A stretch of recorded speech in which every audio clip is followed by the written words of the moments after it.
Hello students, welcome back to my channel. कैसे हो आप सब? उम्मीद करती हूँ बेटा सभी अच्छे होंगे और अपना ख्याल भी रख रहे होंगे।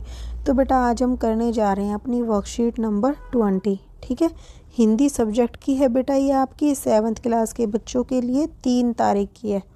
ओके, आपकी ये थर्सडे की वर्कशीट है जिसमें बेटा आज आप क्या जानोगे बच्चों। आज हम रहीम दास जी के दोहे पढ़ेंगे। ठीक है, किसके? रहीम दास जी के। एक कबीर दास जी के होते हैं और एक रहीम दास जी के हैं।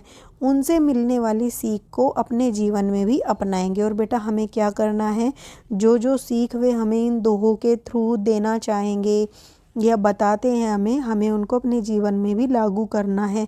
उनके बताए हुए रास्ते पर चलना है, क्योंकि वो हमें जीवन को अच्छे तरीके से जीने की राह को बताते हैं। ठीक है, तो देखो पहला क्या दोहा दिया हुआ है बेटा। तरुवर फल नहीं खात है, सरवर पियत न पान। ठीक है, तरुवर मतलब क्या होता है बेटा? सरोवर। ठीक है, तरुवर मतलब होता है बेटा पेड़। ठीक है, और सरवर मतलब होता है सरोवर, तालाब या कुछ भी। ठीक है, तो तरुवर फल नहीं खात है, सरोवर पियत न पान, काहे रहीम पर काज हित, संपत्ति संचय सुजान। काहे रहीम पर काज हित, क्या कि वो किस लिए अपनी संपत्ति को संचित करते हैं ये बताया गया है। ठीक है, किसके हित के लिए? परकाज यानी कि दूसरों के लिए। पर मतलब दूसरा। ठीक है, और संपत्ति संचय सुजान। ठीक है, और जो संपत्ति को संचित करते हैं सुजान, उनको सज्जन बोलते हैं। तो देखो प्रसंग समझो। यहाँ रहीम जी परोपकारी पुरुषों का महत्व बताते हुए कहते हैं कि, व्याख्या में देखो क्या कह रहे हैं।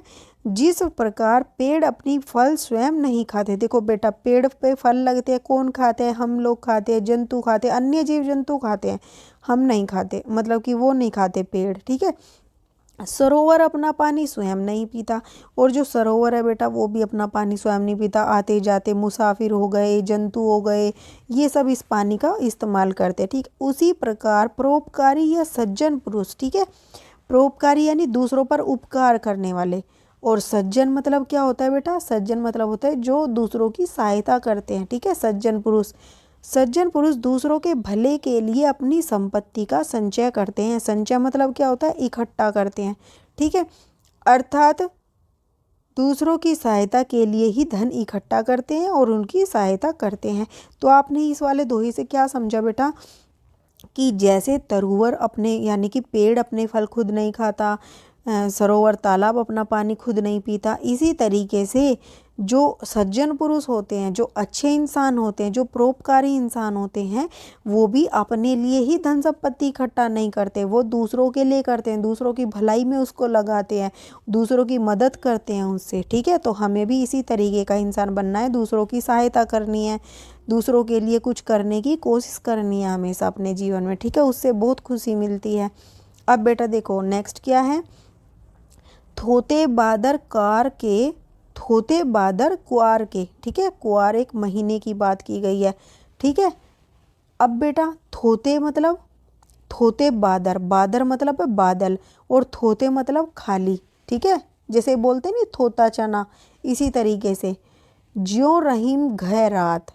ठीक है, ज्यों रहीम गहरात, तो रहीम जी बता रहे हैं इसी मतलब कि ऐसे ही गड़गड़ाते रहते हैं। गहरात मतलब गड़गड़ाना। ठीक है, घनी पुरुष निधन भये, करे पाछली बात। जो धनी पुरुष जो पहले अमीर थे अब वो निर्धन हो गए, वो क्या करते हैं? अपने पिछले दिनों की बातें गाते रहते हैं। ठीक है, तो प्रसंग समझो। यहाँ से रहीम जी घमंडी पुरुषों के बारे में बताते हुए कहते हैं कि, तो यहाँ पर कैसे पुरुषों की बात हो रही है? घमंडी पुरुषों की हो रही। वहाँ पर कैसों की हो रही थी? सज्जन पुरुष की। ओके, तो व्याख्या में बताया बेटा, जिस प्रकार कुआर के महीने, कुआर का महीना कौन सा होता है? सितंबर और अक्टूबर। तो कुआर के महीने में बादल सिर्फ गरजते हैं।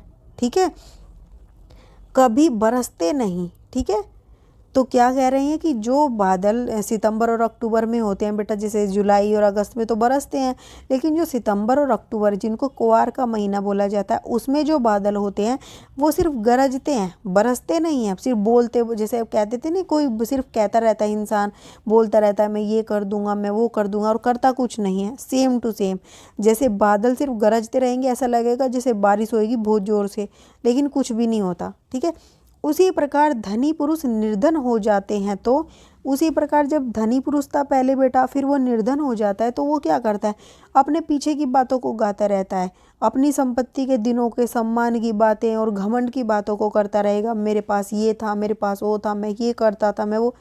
अभी क्यों नहीं करते वो, ठीक है, अगर पहले करते थे तो।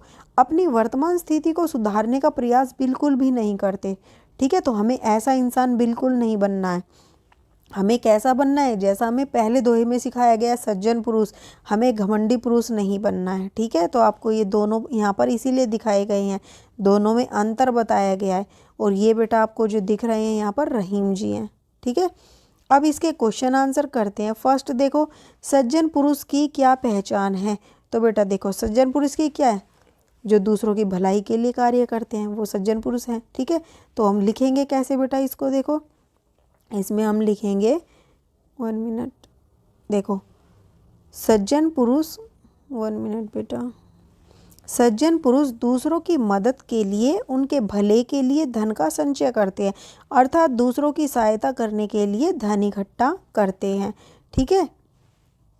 अब नेक्स्ट क्वेश्चन क्या है बेटा, कि धनी पुरुष निर्धन हो जाते हैं तो वे क्या करते हैं। अब बेटा धनी पुरुष निर्धन हो जाते तो वो क्या करते थे, वो अपनी पीछे की बातों को, जब धनी थे तभी की गाते रहते थे, ये करते थे, हम वो करते थे। तो क्या लिखोगे, जब धनी पुरुष निर्धन हो जाते हैं तो वह अपनी संपत्ति के दिनों की बातें करते हैं जिसमें घमंड झलकता है, ठीक है। वे वर्तमान की स्थिति को सुधारने का प्रयास बिल्कुल नहीं करते, बस पीछे की बातों को गा गा के ही दूसरों को सुनाते कि लोग उनका सम्मान करेंगे, जबकि ऐसा नहीं होता। जब कोई इंसान कुछ करता है तभी उसका सम्मान होता है। अब देखो थर्ड क्वेश्चन क्या है बेटा, थर्ड क्वेश्चन है आपका, कुआर के महीने में क्या होता है। कुआर का महीना कौन सा होता है, जो सितंबर और अक्टूबर में आता है, ठीक है।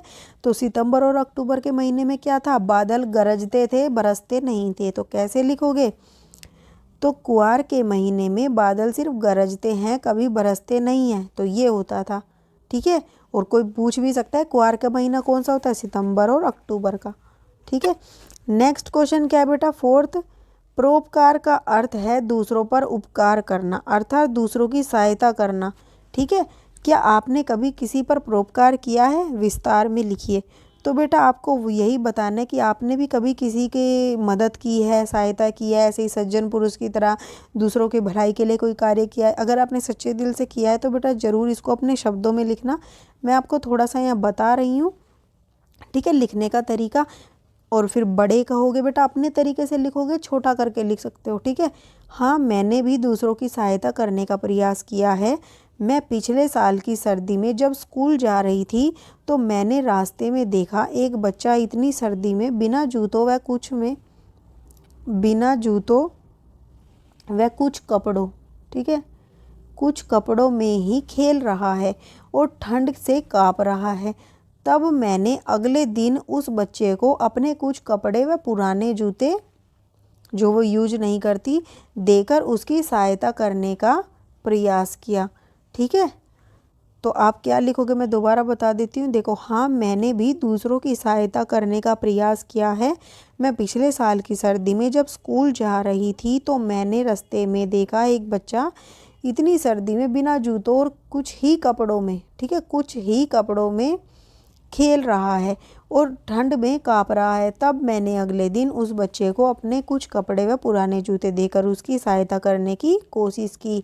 तो ये क्या है, आपने भलाई का कार्य किया दूसरों की, ठीक है। तो आपने सज्जनता का काम किया। फिफ्थ क्वेश्चन क्या है बेटा, पेड़ शब्द के 3 पर्यायवाची शब्द लिखिए। तो बेटा कौन कौन से होते हैं, पादप भी बोलते हैं उसको, वृक्ष भी बोलते हैं, ठीक है, और क्या बोलते हैं, तरु। आपने अभी पढ़ा ना, तरुवर पढ़ा ना, तो ये तरु भी वही है, ठीक है। तो देखो लिखोगे कैसे, पेड़ शब्द के पर्यायवाची पादप, वृक्ष और तरु, ठीक है। तो ये थी बेटा आपकी आज की वर्कशीट। उम्मीद करती हूँ आपको अच्छे से समझ आई होगी। फिर भी कोई डाउट हो तो कमेंट बॉक्स में पूछ लेना। इस वीडियो में इतना ही बेटा। अपना नेक्स्ट टॉपिक हम अपनी नेक्स्ट वीडियो में करेंगे। तब तक के लिए ऐसे ही हंसते रहिए, मुस्कुराते रहिए, पढ़ते रहिए और आगे बढ़ते रहिए। Thank you.